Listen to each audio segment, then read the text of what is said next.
E agora, você acompanha pela Rádio Rio de Janeiro o programa Estudo das Obras de André Luiz. Vamos refletir sobre o livro Nosso Lar.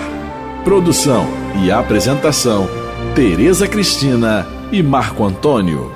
Amigos ouvintes da Rádio Rio de Janeiro, novamente aqui com a permissão de Jesus, dos bons espíritos, a fim de continuarmos a nossa conversa, o nosso estudo sobre a vida no mundo espiritual, através da obra Nosso Lar, que foi ditado pelo Espírito André Luiz e psicografado pelo missionário Francisco Cândido Xavier. Olá, caros ouvintes da Rádio Rio de Janeiro, vamos dar continuidade aqui ao nosso estudo. Nós estamos no capítulo 15 e nós, no programa passado, nós estudamos um pouco a questão da resignação de André Luiz, comentamos um pouco sobre o que é a resignação, a obediência, que não só no mundo espiritual devemos cultivar, mas devemos começar por aqui, porque a gente já entendeu com o estudo dessa obra maravilhosa que a nossa condição no mundo espiritual vai depender exclusivamente do que nós fizemos da nossa encarnação. Nós comentamos também que o André Luiz, ele estava numa fase que ele estava fazendo uma introspecção, ele estava numa meditação profunda. A gente lembrou que isso às vezes é necessário também para que a gente não atropele os acontecimentos, que a gente viva cada um deles, porque cada experiência, dolorosa ou não, traz lições para a gente. E a gente precisa parar um pouquinho para entender o que aquilo quer dizer para nós. Qual é a lição que aquela situação está trazendo para nós. Então, o André Luiz estava nessa fase e, de repente, ele, num dia, ele recebeu uma novidade muito boa, que é a chegada da mãezinha dele. O Marco comentou, essa questão de como ele ficou feliz por ver a mãe que estava chegando.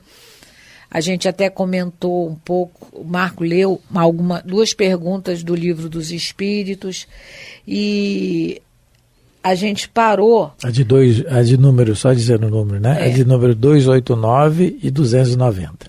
Hoje até a gente vai ler uma outra também, que é a de 297, que também é importante. Por quê? A gente parou, então, o Marco leu o parágrafo 8º, mas nós vamos relê-lo, E começa assim: Filho, meu filho, vem a mim, querido meu. Aí a gente comentou que nem sempre acontece esses reencontros. Aí Kardec, no Livro dos Espíritos, na pergunta de 297, ele pergunta assim: continua a existir sempre no mundo dos espíritos a afeição mútua que dois seres se consagraram na Terra? Então, o que Kardec quer perguntar, Resumindo, todo mundo que tem uma ligação com alguém vai encontrar com esse alguém no mundo espiritual? Resposta dos espíritos: sem dúvida, desde que originada de verdadeira simpatia. Então, se o seu relacionamento com alguém aqui na Terra foi de simpatia, foi de afeto, de carinho, aí, sem dúvida, uma hora você vai encontrar essa pessoa no mundo espiritual, que era o tipo de relacionamento que o André Luiz tinha com a mãe dele, não é? Então, e os espíritos continuam. Se, porém, nasceu principalmente de causas de ordem física, desaparece com a causa. Então, se você era interessado em alguém só pelas suas virtudes corporais, virtudes materiais, quando você desencarnar, quando você morrer, você está sem corpo e a matéria daqui não serve para o mundo espiritual, então o relacionamento acabou. Você provavelmente não vai encontrar mais essa pessoa, essa pessoa do seu relacionamento, porque não criou-se um laço afetivo. E os espíritos, para terminar, dizem assim: as afeições entre os espíritos são mais sólidas e duráveis do que na terra, porque não se acham subordinadas aos caprichos dos interesses materiais e do amor próprio. Então, o que os espíritos estão dizendo para a gente? Que, infelizmente, não é, pela nossa condição evolutiva, muitas das vezes, as nossas afeições, elas não são baseadas no mais puro desinteresse. Pelo contrário, elas são baseadas em interesses diversos e não de interesses afetivos, amorosos. São baseados em interesses do orgulho, do amor próprio, da vaidade material. Então, esse tipo de relacionamento acaba no mundo espiritual. Mas, claro, no caso do André Luiz, o relacionamento com a mãe dele era muito bom, pelo que a gente vai ler agora, né? Era um relacionamento até em certo ponto, né? Recheado com alguns mimos. Que ela mesmo vai dizer que não foram... nós vamos comentar isso. Que não foram os prejuízo mais... que isso pode causar. Que isso, né? pode causar. Então, ele reencontrou a mãe, não é? Porque era um afeto, era um relacionamento afetivo, simpático, né? Baseados em sentimentos nobres, puros. Então, por isso, ele encontrou a mãezinha dele. E aí, vamos agora para o parágrafo 9º. Não posso dizer o que se passou então. Senti-me criança, como no tempo em que brincava à chuva, pés descalços, na areia do jardim. Abracei-me a ela carinhoso, chorando de júbilo, experimentando os mais sagrados transportes da aventura espiritual. E a gente, às vezes, fica tão preocupados, todos nós somos assim, né? Em dar coisas para as crianças, e o que vai ficar na mente, gravada na memória de qualquer um de nós, são aqueles momentos de carinho, mesmo que sejam acompanhados às vezes de alguma coisa material. Eu me lembro com tanto carinho, eu chego a me transportar, né, ao passado, quando eu lembro a minha avó chegando com um prato de batata frita quando eu estava doente, que ela sabia que eu gostava de batata frita. Por causa da batata. Poxa, ou por causa da vovó? Por causa da avó, do carinho dela, com certeza, porque batata, né, batata é batata. Batata não transmite sentimento para ninguém, mas aquele carinho dela de fazer a batata frita que ela fazia, que era uma delícia, né? Por que era uma delícia? Porque vinha toda entranhada de amor, de carinho, de preocupação. Então, nós, né, a gente precisa se controlar e, às vezes, viver mais momentos agradáveis com as crianças, né, dar banho de borracha.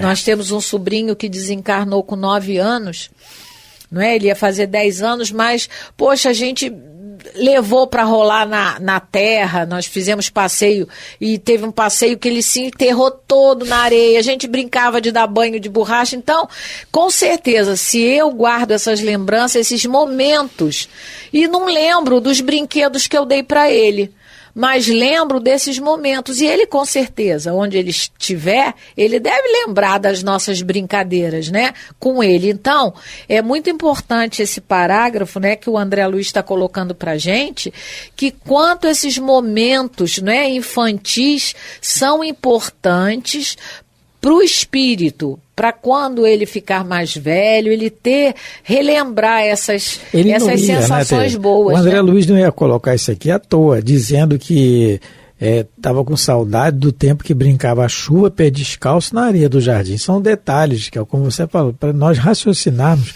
que o mais importante são as coisas mais simples. A gente dá valor àquilo. Claro que um presente, ninguém está dizendo aqui, pelo amor, para não dar presente. Não é isso, hein? Não é isso, pelo amor de Deus. É conjugar as duas coisas. Mas o mais importante não é o presente, é como você faz isso. É a companhia que você tem, não é? Então, muitas coisas, Jesus, ao que eu saiba, foi criado numa aldeia simples em Nazaré, de meia dúzia de casas muito simples, como um poço de água e só. Então, me consta que tenha recebido muitos presentes. Mas a companhia, a simplicidade é o que vale, porque é o que vai levar para lá o sentimento, né? Isso. Real. Beijei-a repetidas vezes, apertei-a nos braços, misturei minhas lágrimas com as suas lágrimas.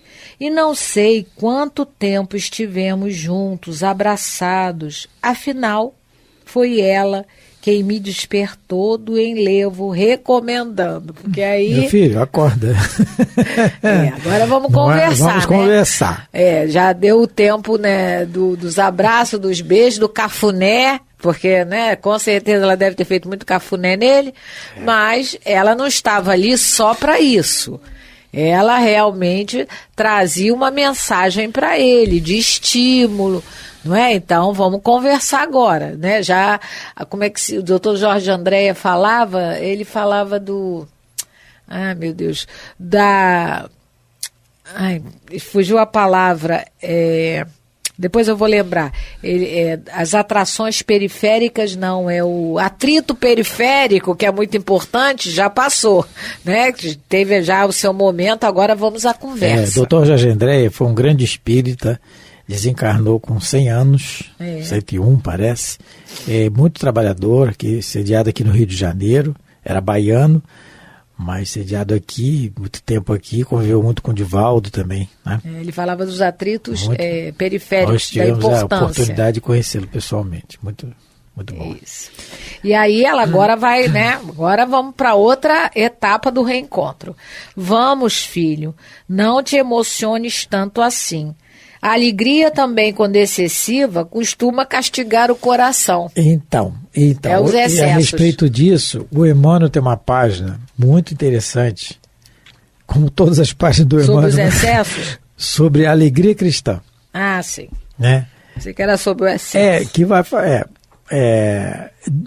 Está no livro Caminho, Verdade e Vida, né? O capítulo 93, Alegria Cristã, em que ele comenta a passagem de Jesus, quando Jesus desencarna, os apóstolos ficaram tristes, desapontados, não conseguiu disfarçar a sua dor. O mestre foi embora, e não havia o entendimento real da missão do mestre. Na realidade é essa, não havia esse entendimento. Veio depois do Pentecostes, com o passar do tempo, dos dias e dos meses. Mas no momento ali ficaram tristes. E aí, no Evangelho de João, João escreve que a vossa tristeza se converterá em alegria, que é o dizer de Jesus, né? Em que ele diz assim: na verdade vos digo que vós chorareis e vos lamentareis. O mundo se alegrará e vós estareis tristes, mas a vossa tristeza se converterá em alegria. Porque Jesus pouco antes de desencarnar, pouco tempo antes, dias antes, ele fala isso, né? Ele já relata o que vai acontecer. Mas no comentário de Emmanuel, ele diz assim, que é o que mais nos interessa aqui com o raciocínio com a mãe do André Luiz, né? Jesus, o Cristo, ensinou a ordem natural para a aquisição das alegrias eternas, demonstrando que fornecer caprichos satisfeitos, sem advertência e medida, às criaturas do mundo, do presente estado evolutivo, que é o nosso, é depor substâncias perigosas em mãos infantis. Por esse motivo, reservou trabalhos e sacrifícios aos companheiros amados, para que se não perdessem na ilusão e chegassem à vida real com valioso patrimônio de estáveis edificações. Eis porque a alegria cristã não consta de prazeres da inconsciência, mas da sublime certeza de que todas as dores são caminhos para júbilos imortais. Então, é aquilo que a Teresa comentou, da questão do dar. Presente, presente, presente. Achando que com isso nós estamos realmente preenchendo essa lacuna, né, de amor, de aproximação. Mas não é assim. Não é? Isso aí é depor substâncias perigosas em mãos infantis, que é o que o Emmanuel fala aqui. Então a alegria cristã real, ela não consta desses prazeres de inconsciência, mas da certeza de que as dores que passamos são caminhos, resignadamente, caminhos para júbilos, quer dizer, alegrias imortais, reais. Que é o que está acontecendo aqui com André Luiz. A alegria aqui está real. Ele não está lembrando dos presentes que porventura tenha ganhado, e deve ter. Mas está lembrando da simplicidade do banho de chuva, que ele às vezes ficava descalço na areia do jardim e com ela ali na companhia dela. Não é? É isso que é essa aí que muitas vezes nós esquecemos. Todos nós, gente. Nós estamos falando aqui, em primeiro lugar, de nós, de mim, da Tereza e todos nós. Nós esquecemos essa simplicidade, nos apegando muito a outras coisas que vão ficar. É verdade. Quando eu estava lendo isso aqui, sabe o que eu lembrei, Marco? Daquela história do Divaldo, que ele, no começo da mediunidade dele, ele ainda não tinha o equilíbrio que ele tem hoje, aos 95 anos. Mas todos nós também vamos amadurecendo, vamos ter que aprender a equilibrar nossas emoções. Porque o Divaldo conta que quando ele ia no enterro, ele chorava mais do que os parentes do defunto, mais do que o morto, que devia estar triste, que desencarnou. E quando ele ia numa festa, ele ria mais e ficava mais alegre do que o dono da festa. Então é isso que ela está dizendo, meu filho, olha, a alegria é muito boa, tudo certo, mas a gente não pode exacerbar nessa emoção. Vamos ter que equilibrar. Então, a maturidade do espírito, ela chega quando a gente já consegue equilibrar as nossas emoções. Ficar triste, sim, mas não se desesperar. Ficar alegre, sim, mas não uma euforia sem controle, não é? Você ficar com saudade, normal, sim, mas você não ficar desesperado e inconformado com a situação do afastamento. Então, é tudo uma questão do equilíbrio, que a gente encarnou para aprender isso, para aprender a educar os nossos sentimentos e as nossas emoções. É necessário e obrigatório para todos nós pensarmos nisso cotidianamente, nessa questão da separação do ente querido, porque vai acontecer conosco. Invariavelmente vai acontecer novamente, porque já aconteceu antes. Somos espíritos muito velhos, já reencarnamos muitas vezes, né? Então é necessário que pensemos nisso, meditemos nisso. A Joana de Ângeles tem uma página no livro Vida Feliz, né? Livro de bolso, muito bom, excelente. São páginas de muita luz, de muita iluminação, de raciocínio, em que ela diz assim, numa das páginas: vez por outra acompanha um féretro. Féretro é enterro. Então ela diz assim: vez por outra acompanha um féretro, para que raciocines na realidade da morte. Porque é o que vai nos acontecer, né? Se não aconteceu agora ainda, vai acontecer, ou talvez nessa existência, mas numa próxima, já aconteceu outras. Isso aí, temos que pensar, principalmente esse que vos fala, que isso é uma coisa natural da vida. Por isso que o que vai valer é o sentimento real, são os momentos realmente de sentimentos reais, sem a necessidade de coisas materiais para que aquilo acontecesse. Claro, novamente dizendo, que não somos contra os presentes, pelo amor de Deus. Pelo contrário, né? Presentear alguém é sinônimo de que você está, né, satisfeito com a presença dela, que é o bem e outras coisas mais, né? Mas há necessidade que raciocinemos nisso, que é a realidade, né? Essa separação temporária é uma realidade nossa, que vai nos acontecer. A única coisa realmente certa. Vamos desencarnar. E outra coisa, que é o que o André Luiz está nos passando aqui. Porque eu amo a pessoa, porque a pessoa me ama, não necessariamente vamos estar juntos no plano espiritual. Não necessariamente. Depende do estado evolutivo, que é o que Kardec nós lemos aqui nas questões do Livro dos Espíritos, não é?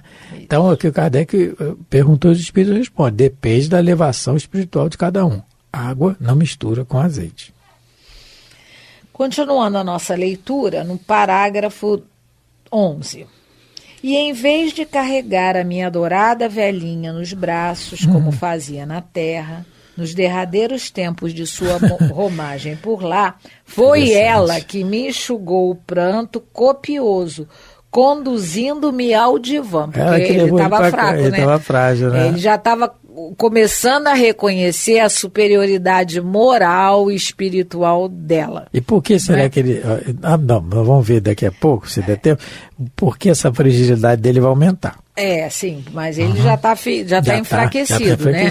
Já amoleceu. Como dizem, defunto, quando tem que eu carrego, até balança, né? Fica mais, mais pesado, né? Isso então ele sabe que ela está morando numa colônia superior, então agora ele já está percebendo o quanto ela já não é mais a mesma, entre aspas. Não é? Não era aquela mãezinha dele que devia passar muito a mão na cabeça dele quando ele cometia alguns enganos, né?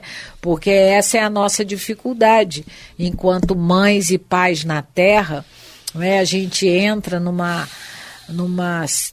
vibração de querer dar coisas o tempo todo, de proteger demais, não que proteger seja errado, mas a gente quer facilitar de todas as maneiras a vida do filho e não entende que certas provas que virão para ele, que vão fugir ao controle seu e dele, porque muitas experiências eles vão ter que passar sozinhos. E se a gente não fortaleceu eles enquanto crianças, adolescentes, para essas provas que vão chegar, para essas experiências mais difíceis, fica quase impossível, não é? Que esses filhos consigam amadurecer de uma hora para outra se eles, enquanto pequenos, a gente não conseguiu fortalecer o ânimo deles, o caráter, não é? Os hábitos, dar bons hábitos a eles, né? Porque, na realidade, a minha mãe era uma que fazia os nossos deveres de casa. O que ela estava ensinando pra gente? Na realidade, ela tentou falar pra gente o quê? Vai ter sempre alguém para fazer o que você tem que fazer, e a vida não é assim. Ela fazia isso, mas a vida, as experiências na sociedade são muito diferentes. E aí, ela me ensinou que sempre poderia ter alguém para fazer o meu dever de casa, mas não é assim a realidade. Então, quando uma mãe, por mais que a intenção dela seja boa, de fazer aquele dever, ela pode colaborar, mas não fazer o dever todo, porque ela... subliminarmente ela está dizendo para o filho, olha meu filho, fica tranquilo, vai ter sempre alguém que vai quebrar o teu galho, que vai fazer os teus deveres, as tuas tarefas, e não é bem assim. Então a mãe do André Luiz, ela mesmo vai confessar que ela agiu com alguns mimos, né, na terra, mas nada de tão grave assim, que ela não possa ter consertado. E existe uma obra, a gente estava até comentando hoje, existe uma obra de André Luiz, que eu acho que é Mundo Maior, né? Não sei bem. Mundo Maior. De uma mãe que ela criou tão mal os filhos que ela está numa situação ruim no mundo espiritual e ela fala que a maior preocupação dela é agora voltar novamente com os 4 que se destrambelharam na encarnação por conta muito da criação que ela deu a eles. E aí ela diz que ela tem que voltar porque ela tem que ajudá-los. A consciência dela pesa muito nesse quesito. Lógico, cada espírito traz a sua bagagem, não é? Tem a sua responsabilidade nos atos, mas o meio, como diz os espíritos, influi um pouco na nossa conduta. E essa mãe, depois Marco, em outro programa a gente vai ver direitinho, e essa mãe, ela comete esse grave erro de mimar excessivamente os filhos, não ensinando-lhes responsabilidade, não é? Mas isso vai ficar para um próximo programa que a gente está terminando por hoje, agradecendo a companhia de vocês, a paciência de vocês, que Deus possa abençoar o lar de cada um, e que possamos continuar juntos estudando essa obra maravilhosa que tanto nos ensina a bem viver, para que no mundo espiritual consigamos estar um pouquinho mais equilibrados, não é? Um abraço a todos, fiquem com Deus. Muito obrigado pela atenção, pelo carinho, fiquem com Deus. A Rádio Rio de Janeiro apresentou o programa Estudo das Obras de André Luiz. Produção e apresentação, Tereza Cristina e Marco Antônio.